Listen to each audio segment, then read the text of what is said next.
विनोद पाटील यांच्याकडे जाऊयात। विनोद सर, आपण पाहतोय खूप मोठी घडामोड आहे, अनेक राजकीय समीकरणं बदलण्याची शक्यता आहे। हो यामिनी, मी आधी सांगत होतो की राष्ट्रवादी काँग्रेस पार्टीचा राष्ट्रीय अध्यक्ष हा सर्वेसर्वा असतो, त्याला सर्व निर्णय घेण्याचे अधिकार असतात। याचा अर्थ असा आहे की प्रफुल्ल पटेल हे आता राष्ट्रवादी काँग्रेस पार्टी जी अजित पवारांची आहे त्याचे ते सर्वेसर्वा आहेत।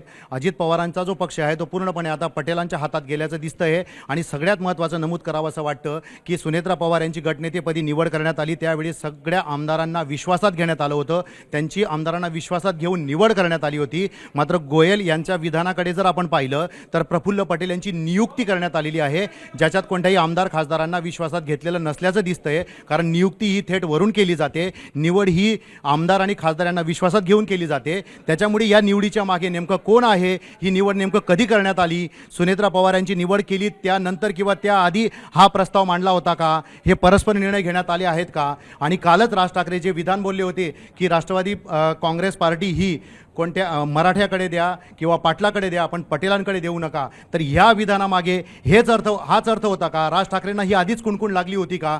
हे सगळ्या गोष्टी आता यामुळे पुढे आलेल्या आहेत। कारण पीटीआयच्या मुलाखतीत अत्यंत जबाबदार असणारे मंत्री, केंद्रीय मंत्री पियुष गोयल यांनी अत्यंत जबाबदारीने स्पष्टपणे कुठलीही आडकाठी न घेता, कुठली ॲम्बिग्युटी नसताना हे विधान केलेलं आहे।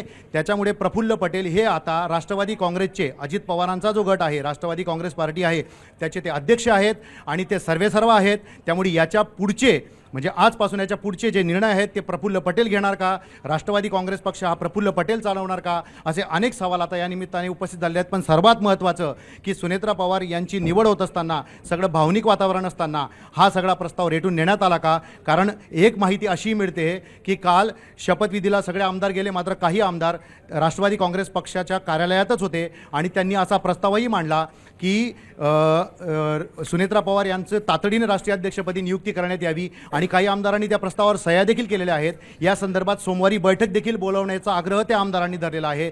मात्र याकडे सगळं दुर्लक्ष केलं गेलं। हा प्रस्ताव आधीच पारित करण्यात आला होता का, त्यामुळे त्या आमदारांचं जे काही म्हणणं होतं ते बाजूला ठेवण्यात आलं का, त्यांना दुर्लक्षित करण्यात आलं का, असे अनेक प्रश्न आता या निमित्ताने उपस्थित झालेले आहेत।